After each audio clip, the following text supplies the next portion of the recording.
ए चल निकल यहाँ से। तुझ नीच की हिम्मत कैसे हुई इस मंदिर में आने की? लेकिन पंडित जी, भगवान के द्वार पर तो सभी एक बराबर ही होते हैं। वो तो सिर्फ प्रेम और भक्ति के भूखे होते हैं। फिर उनके लिए भक्त ऊंची जाति का हो या नीच जाति का क्या फर्क पड़ता है? तुझे सुनाई नहीं दिया पंडित ने क्या कहा? अच्छा, ये ऐसे नहीं मानेगी। सभी गांव वालों ने ममता और उसके 6 साल के बेटे बिट्टू को धक्के मारकर मंदिर से बाहर निकाल दिया। बेचारी ममता और बिट्टू रोते हुए वहां से चले जाते हैं। ये कहानी है गरीब ममता की, जिसका पति कई साल पहले शहर में नौकरी करने गया, लेकिन आज तक वापस नहीं लौटा। ना ही उसकी कोई खबर आई। तब से ममता अपने बेटे को पालने के लिए जंगल से लाल मिट्टी लेकर आती और उससे मिट्टी के घड़े बनाकर बेचती और अपना घर चलाती। भाई साहब, एक घड़ा ले लो ना, सुबह से बोनी भी नहीं हुई है, बच्चा भी कल से भूखा है। कितने का है घड़ा? जी 80 रुपए का। नहीं, मैं तो 50 ही दूंगा, देना है तो दो। ममता का सुबह से एक भी घड़ा नहीं बिका था, इसलिए उसने इसे भोलेनाथ की मर्जी मानकर 50 रुपए में ही उसे घड़ा दे दिया। ममता शिव जी की परम भक्त थी। वो हर रोज सुबह तड़के उठकर उनकी पूजा करती और जल चढ़ाती। लेकिन वो छोटी जाति की थी, इसलिए गांव के लोग उसे मंदिर में आने नहीं देते थे।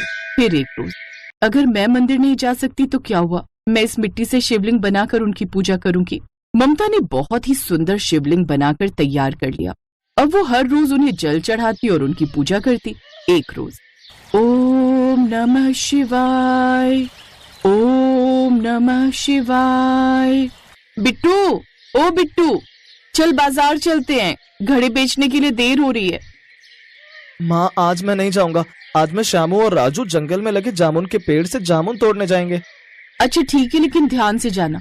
ममता घड़े लेकर बाजार चली जाती है और बिट्टू अपने दोस्तों के साथ जंगल चला जाता है। वो जामुन तोड़कर लौट रहे होते हैं कि तभी एक सांप बिट्टू और श्यामू को काट लेता है। राजू जल्दी से जाकर ये बात सबको बताता है। ममता भी दौड़ती हुई आती है। वैद्य को बुलाया जाता है। अब बहुत देर हो चुकी है, जहर इनके आधे से ज्यादा शरीर में फैल चुका है, कुछ ही देर में इनकी मौत हो जाएगी। नहीं, मैं अपने बच्चे को कुछ नहीं होने दूंगी। इसके अलावा इस दुनिया में मेरा कोई नहीं है, कोई नहीं है।